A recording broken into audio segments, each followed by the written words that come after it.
Hello, and welcome to my channel. Introductions first, of course, as is always polite. My name's Dave. I'm from England, in the soggy old county of Somerset. And on this channel, I shall try to pass on my limited knowledge, shall we say, in regards to war games.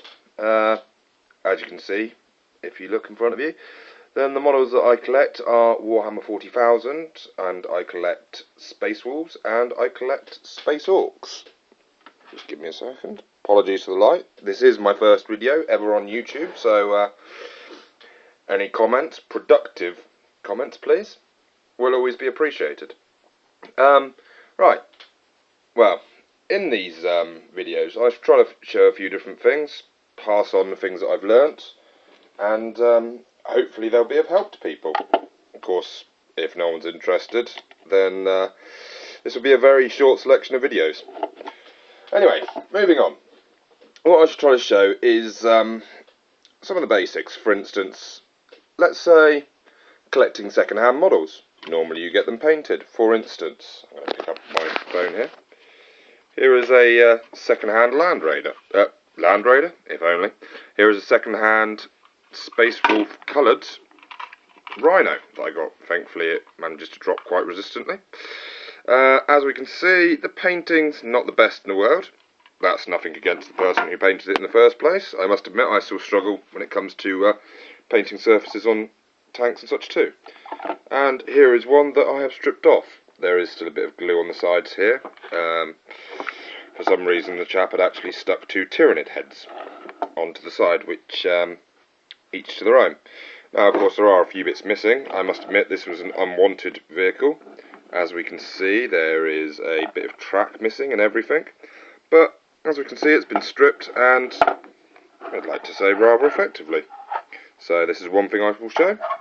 Another thing I shall try and show is basic painting. For instance, here are my Space Wolves. Now, I'm no expert. Of course, there are many channels out there that are fantastic at painting, and feel free to look at those. But I try to paint my figures quickly and easily to a gaming standard that is, I'd like to say, semi-decent.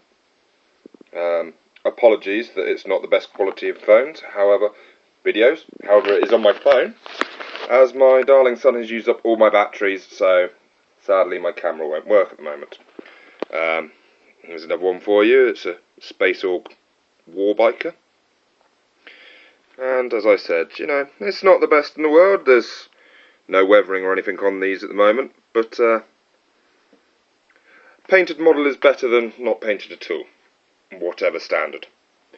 Another thing I should try and show, the looming shadow is for a reason, is things like this. Now this is my Orc jet, Dakka jet, Blitzer bomber, whatever you want to call them.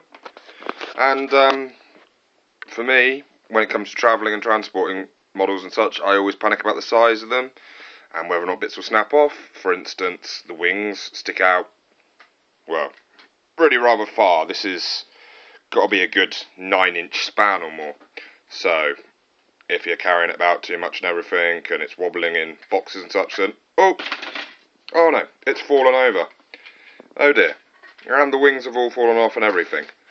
However, this isn't a problem, as, if you look closely, then there are in fact magnets. This is another thing that I shall try and show. Once again, I'm no expert, but I will pass on what limited knowledge I have, and hopefully it will be of use to some people. Apologies for me trying to put it back together here. It is one-handed. Let me just put it back in my stand. And another point is, with the Games Workshop models, of course, there's always lots of options. For instance, the guns here are options, the guns here are options, so why not magnetise it all? See, magnet there,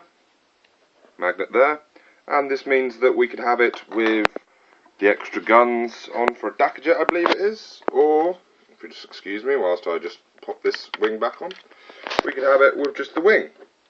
You could have it that you take these guns off. And, as we can see on these, there is simple little magnets. Oh, maybe we can't. Yep, there is a simple little magnet there. Once again, apologies for the quality. This is all just on my camera, on my phone.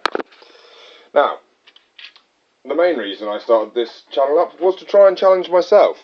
hopefully with you viewers you will give me ideas, give me encouragement as to finishing off models and things to do. And another thing that I should try and pass on is my, once again, basic knowledge when it comes to terrain. Now, here is an Orc hut based on the old Games Workshop style in the good old days when all your terrain came out of pieces of cardboard and plastic and such. And don't get me wrong, the kits nowadays are absolutely fantastic. I in fact have a few of the ruined buildings myself that they do for Warhammer 40,000, but they are expensive. I believe they can be around £20–30. I think I paid a good few years ago £70 for mine, as it was a selection. Now this is nowhere near the same price. As we can see, it's not finished yet. I will be finishing it off. This is my trial project, but this model is just simply based on a little piece of hardboard. Actually, it's a broken piece of hardboard out of a old drawer that I had. And as I'm sure you can guess from this one little piece here, yep, the entire model is made out of cardboard, popsicle sticks, and these little pieces are in fact sprue. And then once again, there is a cage on the back. This is going to be for the squigs, as this is my Doc's hut. This is made out of the mesh that you get your fruit in at the market and such, popsicle sticks, and that's it. It's been based basically with sand.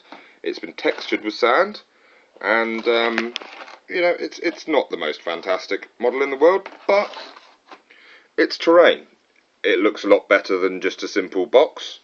For instance, to show you one example, a simple box. I mean, no one really gets the feeling of a nice good old war game if they've just got a box with, well, Mickey Mouse on the side. However, this is basically how this one started, except for the top's open. I'm hoping to build a garage out of it and have a removable lid so you can see inside it, thanks to DMS Craft and his opinion on terrain and such when it came to buildings. And I saw one that he did where he builds the base, takes the top of the building off, and you can get inside it. And to be honest, that to me is a very appealing idea. There's all that space inside. It's just such a shame that you can't see it.